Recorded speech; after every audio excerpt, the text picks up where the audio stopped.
قرآن مجید میں فرمایا النبی اولا بالمؤمنین من انفسہم،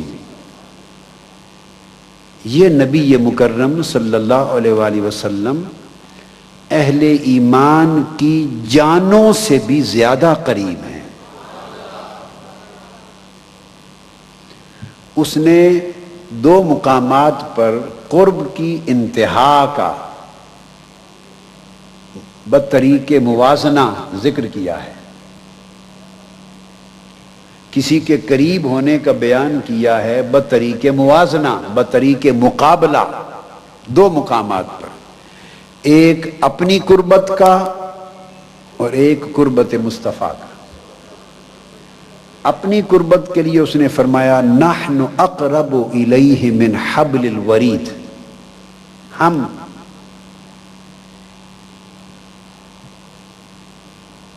اپنے بندے کی شاہ رگ سے بھی قریب تر ہیں، اپنے بندے کی شاہ رگ سے بھی قریب تر ہیں۔ لہذا اے بندے، اللہ کا تو چونکہ کوئی مکان کوئی جہت نہیں ہے، لہذا تو ہمہ وقت مجھے اپنی شاہ رگ سے قریب تر جان، سو میری طرف سے قربت میں کوئی کمی نہیں۔ اگر اس قربت کے ادراک سے، اس کے فیض سے، اس کی برکت سے کوئی محرومی ہے تو وہ تیری توجہ اور تیری بندگی میں کمی ہے۔ اسی طرح حضور علیہ السلام کی قربت کا ذکر بھی اسی اسلوب سے کیا، اور اپنا یہ فیض الوہیت، اپنا فیض الوہیت، اقرب من حبل الورید ہونے کا فیض، فیض الوہیت، اس کا مظہر حضور علیہ السلام کی ذات اقدس کو بنایا ان کی شان رسالت اور شان مخلوقیت کے مطابق۔ اپنی اس اقربیت کا مظہر حضور کی اقربیت کو بنایا اور فرمایا النبی اولا بالمؤمنین من انفسہم، جیسے ہم تمہاری شاہ رگ کے قریب ہیں، یہ الگ بات کہ تم دیکھ نہ سکو، اس طرح میں نے اپنے محبوب کو اپنی اقربیت کی وہ شان مظہریت عطا کی ہے کہ وہ بھی میرے فیض کے باعث ہر مومن کی جان سے زیادہ قریب ہے، یہ الگ بات کہ وہ حجابات کے باعث تک سکے یا نہ تک سکے۔ لہٰذا یہ میں نے ابتدائی تمہیدی کلمات بطور خاص ان لوگوں کے لیے، آپ ان کا سوچیں، ان کے لیے کہے جو ہم سے اس وقت اس حال سے باہر دور بیٹھے ہیں، وہ اس دیواروں والے حال سے باہر ضرور ہیں مگر روحانی حال سے باہر نہیں ہیں، چونکہ جو سماع ذکر ہے، جو ربط ہے، جو توجہ ہے، اس کا فیض کوئی یہاں بیٹھا ہے یا وہاں، وہ سب پہ یکساں ہے۔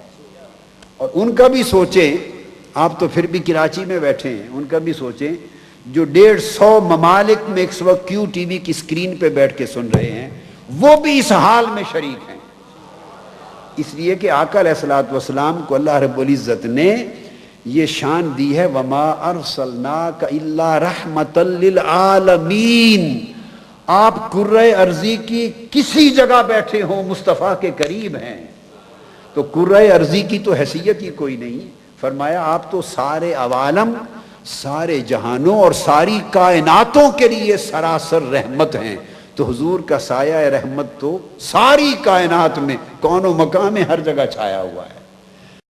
بڑی نعمتیں اللہ نے انسانوں کو دی ہیں، مگر نبی کی ولادت سے بڑی نعمت عالم انسانیت کے لیے کوئی نہیں، چونکہ نبی کی ولادت کے باعث انسانیت کو ہدایت ملتی ہے، رہنمائی ملتی ہے، اندھیروں سے نکال کے روشنی کی طرف لائے جاتے ہیں، یخرجہم من الظلمات الی النور، اللہ ہم کلام ہوتا ہے، اپنا کلام اتارتا ہے، اللہ اپنا امر اتارتا ہے، اور نبی کی ذات بندے اور اللہ کے درمیان رابطہ و واسطہ بنتی ہے۔ بندے اللہ سے کٹے ہوئے ہوتے ہیں، اللہ نہیں کٹا ہوا ہوتا، وہ تو نحن اقرب الیہ من حبل الورید ہے، وہ تو بندوں کو پتہ ہو یا نہ ہو ہر صورت وہ شاہ رگ کے قریب ہے، مگر سوال ہے کہ اس کے قریب ہونے کا شعور کون دے گا؟ اس قرب کی جو لذتیں اور حلاوتیں ہیں، اس قرب کی جو برکتیں ہیں، اس قرب کی جو معرفت ہے، اس قرب کا جو ادراک ہے اور اس قرب کے فہم تک جو رسائی ہے، وہ کون دے گا؟ وہ اللہ تعالیٰ یہ رسائی، یہ معرفت اور یہ سوجھ بوجھ اپنے نبی کے ذریعے عطا کرتا ہے۔ وہ رب ہے، بندے کا خالق ضرور ہے، مگر اپنے عام بندوں سے ہم کلام نہیں ہوتا۔ اللہ کبھی اپنے بندے سے کلام نہیں کرتا، عام بندوں سے کلام نہیں کرتا۔ فرمایا ما کان لبشر ان یکلمہ اللہ، اللہ کسی بشر کی یہ شان، مجال اور طاقت اور صلاحیت ہی نہیں ہے کہ اللہ اس سے ہم کلام ہو۔ آپ اس آیت کے پر غور کیجئے، اسلوب بیان کیا ہے، ورنہ جس طرح مضمون شروع کیا اسی سمت چلنا چاہیے تھا بیان۔ بات شروع کی کہ کسی بشر، کسی انسان کی یہ مجال نہیں، بات کس طرح شروع کی؟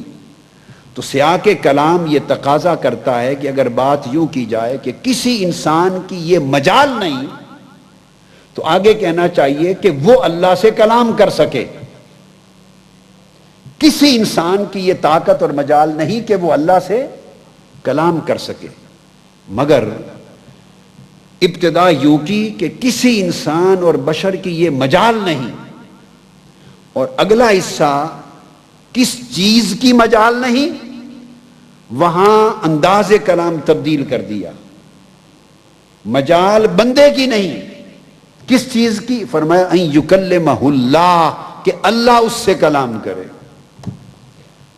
یعنی کسی بندے کی یہ شان اور استعداد ہی نہیں کہ اللہ اس سے کلام کرے۔ الا وحیا، اب الا مگر کے بعد 3 صورتیں بیان ہوئی ہیں، اور وہ تینوں صورتیں نبوت اور رسالت کی ہیں۔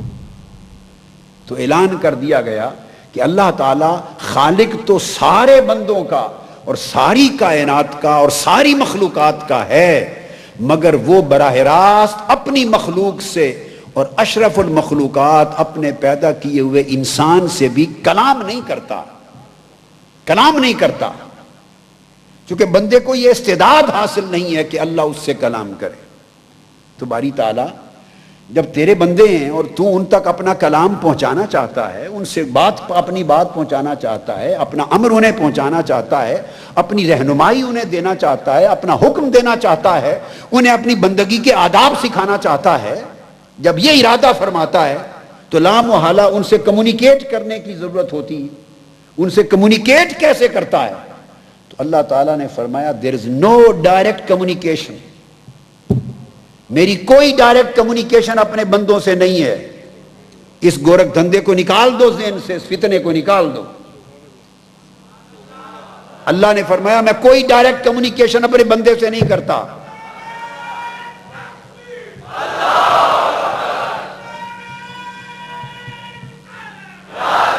پھر کیا کرتا ہوں؟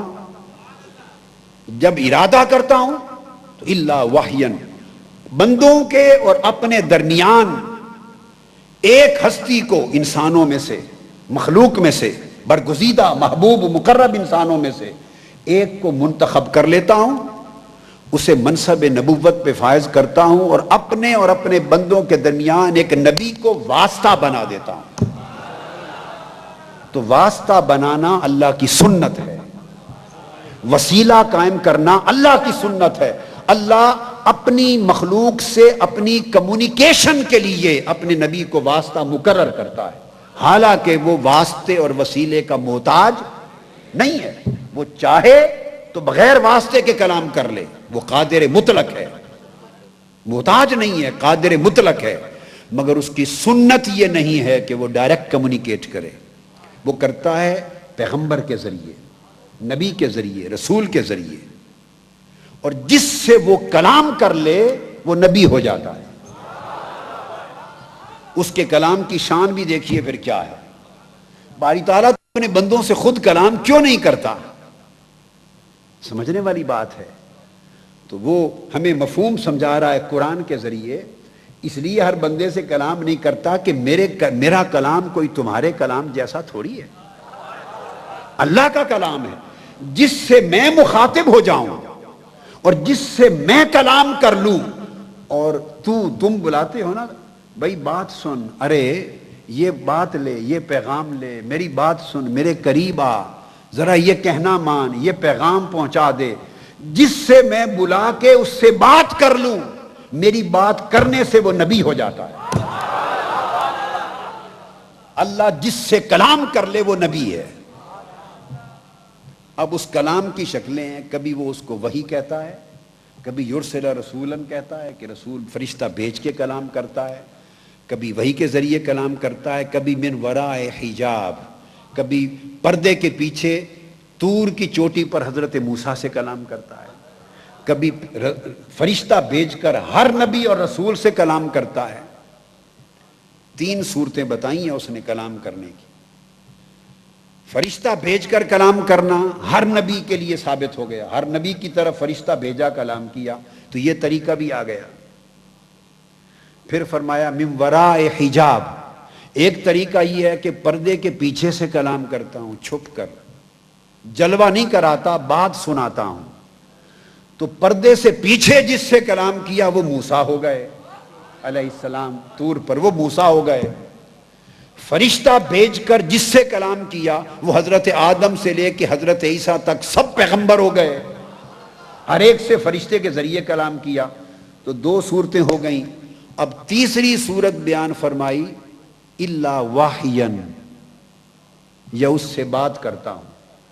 تو پردے کے پیچھے سے بات کرنا بھی مراد یہاں نہیں ہو سکتا، چونکہ اس کا ذکر الگ آ گیا ہے من وراء حجاب، اور فرشتے کے ذریعے بات کرنا یہ بھی الا وحیًا کا معنی نہیں ہو سکتا، چونکہ رسول فرشتہ بھیج کر کلام کرنے کا بھی اسی آیت میں ذکر الگ آ گیا ہے۔ جب بذریعہ فرشتہ کلام کرنے کا ذکر بھی آ گیا، پردے کے پیچھے سے کلام کا ذکر بھی آ گیا، تو پھر جو کہا کہ بات کرتا ہوں وہی بھیجتا ہوں، یہ بغیر واسطے اور بغیر حجاب کے کلام کرتا ہوں۔ باری تعالیٰ یہ کس سے کیا؟ وہ صرف ایک ذات ہے جس کا نام مصطفیٰ ہے۔